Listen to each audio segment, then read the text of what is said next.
Hi, I'm Jared Drake, and I'm going to talk to you about writing a horror script. Horror films tend to follow conventions. There's certain parts of the genre that are expected when writing a horror script. Once you know these things, you can always go off and do your own thing and try and make it something unique and special to you and the story you're trying to tell. But it is important to at least be aware of what is expected in most horror films.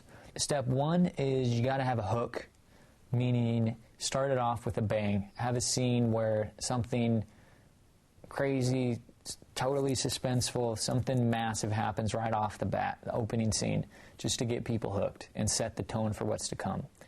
Step two is the flaw. Your main character has to have some type of flaw to make us care about him. Step three, you have to set up the fear that the main character has. Is there something within him that he's afraid of that's ultimately going to relate to what's going on in the film later on? Step four is the idea of no escape. You know, the hotel in Shining, or, you know, the cabin in any of those cabin horror films. The idea that you're stuck in one location and you can't escape unless you somehow overcome the evil that's taking place in the film. Step five is foreplay, meaning tease the audience a bit. You know, get them on the edge of their seats, you know, make them jump at times.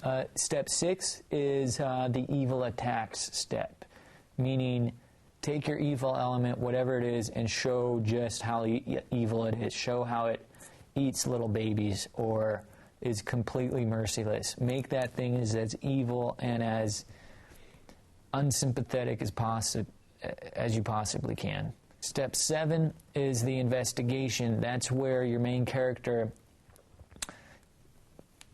based off the circumstances he's stuck in, investigates and learns something new about the evil and how it operates. Step eight is the showdown between the evil monster or the evilness or whatever, the spirit, and the main character.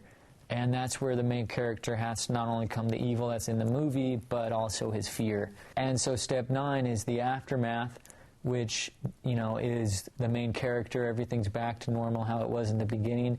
But now the main character is stronger as a person because he's overcome this evil and he's stepped up to his fears. But before it ends, you have step 10, which is the evil lurks. Maybe the thing's not quite dead and you show that it could be coming back.